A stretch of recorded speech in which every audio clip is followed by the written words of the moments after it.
Hey guys, back again with 1990's Puppet Master 2. On the back here it says 1991, but on IMDb it says 1990. So I'm going to go with IMDb because they never let me down. So I finished watching number 1 earlier. Thought I'd pop number 2 in, give it a watch. In a minute I'm going to watch number 3. But anyway, so basically what happens is at the beginning you see Pinhead pouring in this green liquid stuff into a grave, like a hole, and it turns out that it brings somebody back from the dead. So basically, the beginning has that, and then you see these paranormal investigators staying at the Bodega Bay Inn, the same place where the first one was based, basically. And what happens is they stay in there and they start investigating. And the usual stuff happens, like the little tense bits at the beginning, you know, like, oh, is something moving? Is something not moving? Is something moving? Is something not moving? And then we meet Carolyn Bramwell. And we meet Karen Bramwell, we meet Michael Kenny, we meet Wanda, Lance, Martha, and Matthew. And, oh yeah, I forgot. This film stars Elizabeth McEllion, Colin Burnson, Steve Wells, Greg Webb, Charlie Spradlin, Jeff Celentano, but this is classified as Jeff Weston. He starred in American Ninja 2. Nita Talbot is quite known. Sage Allen, George Buckflower, Sean Revan. Okay, carrying on with the story. So, all of a sudden, Sage gets starts over and they go, oh! Is there a spirit in the house? So basically they set up the equipment. Very early on, Nita Talbot as Kilmel goes to investigate a noise. And she gets knocked down by Pinhead and Jester. And they take her off. And she's not in the film at all till the end. And you wonder what happened to her because they put a gag in her mouth and pulled her off. And barely anybody seems to realise she's gone for a very long time. So one night, while watching the video footage, they, what's his name? Wanda and Lance, they're kind of getting it on, like she's touching him, saying, do you want to come to my room and all this? And he goes, you can come to mine at 3 because I've got a double. And all of a sudden he goes, hold on, that door wasn't open on the video. So he rewinds it. And who pops up on the video going, Tunneler from the first movie. Tunneler with that drill on his head. So they both start running to the room. But by the time they get there, Tunneler's already sticking his drill through the guy's head. So Lance grabs hold of him, throws him on the other side, and starts eating him with the, that. And you don't really see him that much after that, really. I mean, you see him, you just don't see him as much. And after that, basically, they're all like, oh, there's these weird creatures around. And then all of a sudden, who pops up? Enrique Shanae. He's basically this character who's got all bandages wrapped around with like his goggle glasses on and a long black coat, basically. He looks really messed up. Hands got special brace things on them, like glove things. And you're like, wow. And it turns out that person apparently has the hotel, even though when the person died, it wasn't given to anybody. So it's kind of like a government's. But he's like, oh, it's mine. And this character is very, very creepy. So they're like, you need to show us proof. And basically, then you get Michael Kenny turn up, played by Colin Burnson, and basically he's the love interest of Carolyn Bramwell.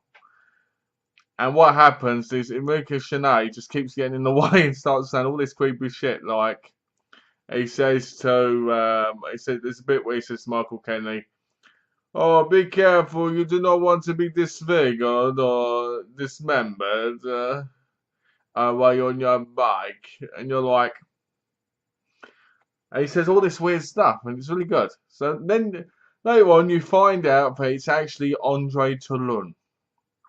That's right, Andre Toulon. And you sit there going, wow, this guy's changed a lot because he's a rotting corpse, basically, under all the bandages. So it turns out that he's getting the puppets to kill Pearl to get their brain matter to make the reanimation serum to make them live longer. Because it's like their thing. The problem is Jester, I think his name's Jester. Hey, Jester Puppet. He basically is so weak he can't do anything.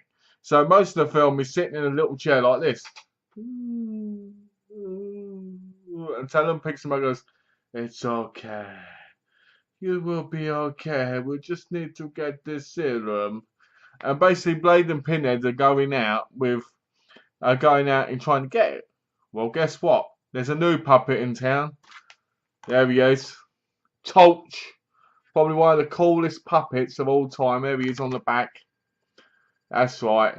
I tell you what it reminds me of. It reminds me of a Nazi helmet with some weird teeth with a metal face. So it reminds me of.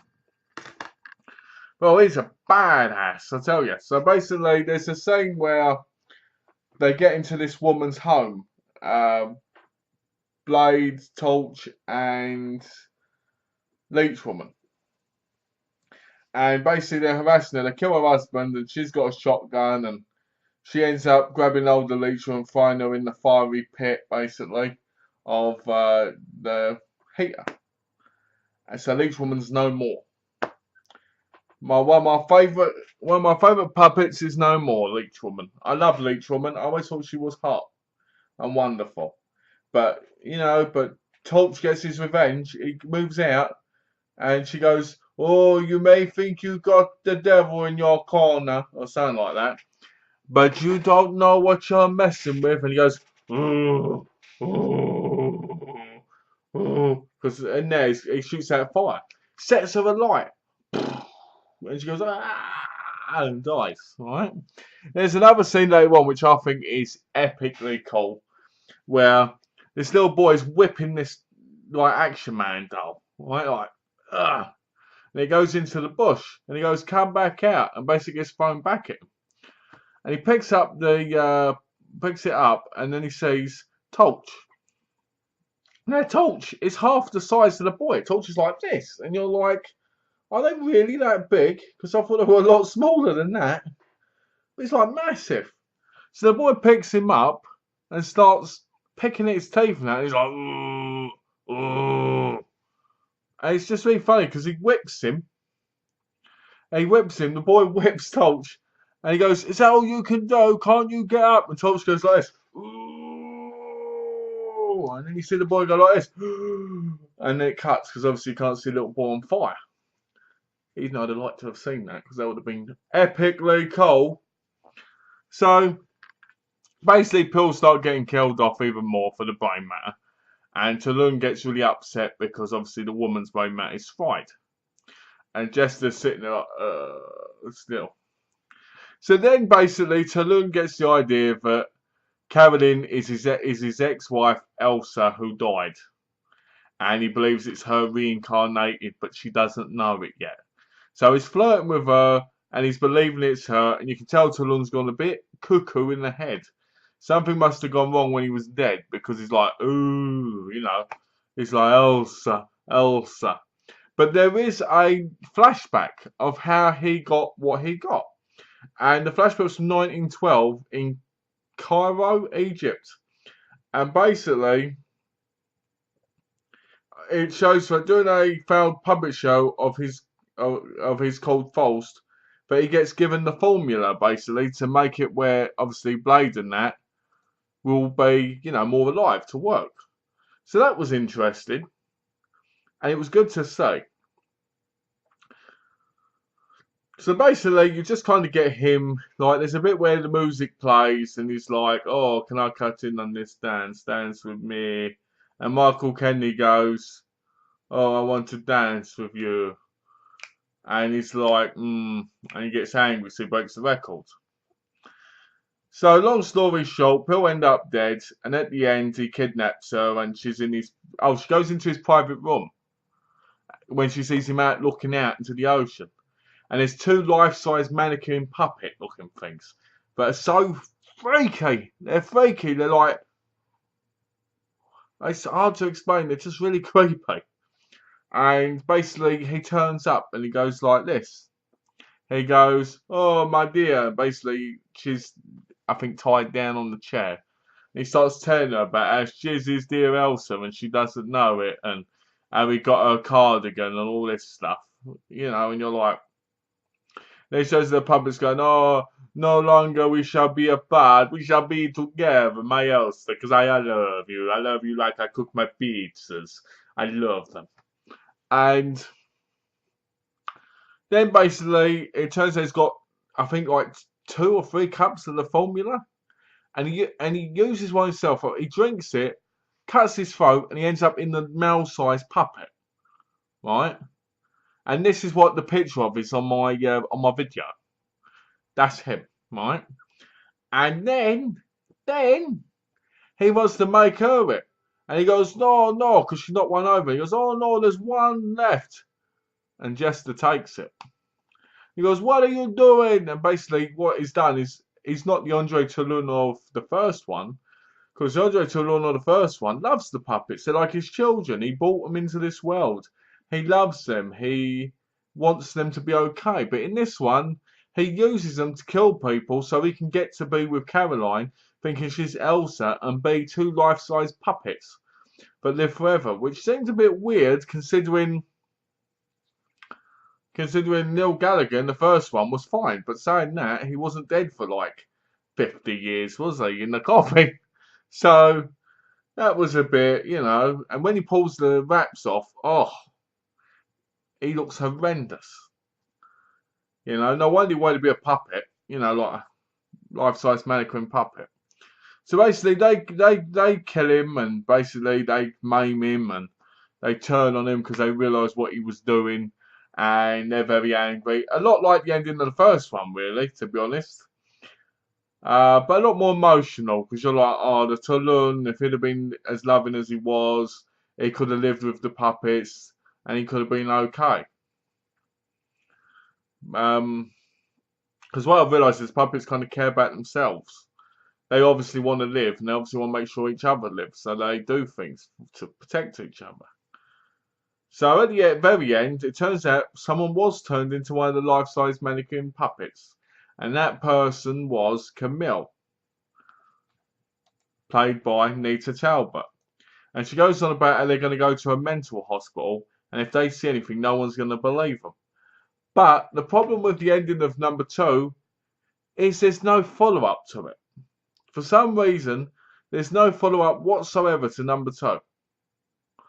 I mean, you've got 3, 4, 5, 6, 7, 8, 9, 10, you know, and so forth. But there is no follow-up. Like, what happened with Camille and the puppets? And another problem is Torch is only in 2 of the movies. From what I've heard, Torch is only in number 2 and 5. Yet Torch is one of the most amazing characters in the movie. So it was a little bit, you know, I really liked this film because I found it a lot darker than the first one. I found the story was a lot deeper as well and a lot darker, you know. The guy who played Toulon, Steve Wells, I thought was fantastic. He sounded like someone who was crazy. He sounded like someone who thought they were in control. Because the most craziest thing of all is when we believe we're in control of our lives when we're dead. And we're brought back. Now, many of us, we're not going to believe. Most of us, let's put it this way, we're never going to experience being dead for 50 years and then brought back and living with puppets, are we? If we do, good for you. But I doubt it's going to happen. If that has happened to you, by the way, leave a comment down below and let me know what it's like. Because I'd like to know. So, Steve Wells is fantastic as Andre Toulon. The darker Andre Toulon is probably one of the best ones in the series because not only is he extremely creepy and dark, but you also kind of feel bad for him because you know what he was like in the first one. Caroline Bramwell was great as Elsa and as Caroline Bramwell because she played Elsa in the flashbacks. She was fantastic. I enjoyed her a lot. I enjoyed Michael Kenny. One of the things I will say about the ending with Michael Kenny is he's going up the stairs and he's fighting like a different puppet every level. And it reminded me of the Tower of Death in Game of Death, the Bruce Lee film. He's going up, he has to fight a different one every time. That's what it reminded me of. I kept expecting him to go up one more flight and end up in the yellow jumpsuit. But but in the end, he doesn't have to worry because the puppets save her. So the film overall is great. It's not better than the first one in my view. And I just enjoyed the acting more. It just seemed a lot better. It was a bit retread, being in the same hotel, the same kind of story. But you see, one of the reasons they're there is to research why Alex Winters. Is it Alex Winters? No, it's not Alex Winters, is it? Why Alex went crazy. Alex from the first one went crazy because it turns out he went crazy and he's not the same person anymore. Trying to get his name up. Alex Whittaker, that's right. And why Alex Whittaker went crazy and why what's happened, why the massacre happened. So, overall, where is it? Overall, Puppet Master 2 is far better, in my view, than the first one. And not only did I enjoy the acting, I enjoyed watching the puppets. Seeing Torch was great. I enjoyed the introduction of Torch. But sadly, we have to have a minute of silence for Leech Woman. So here's the minute of silence.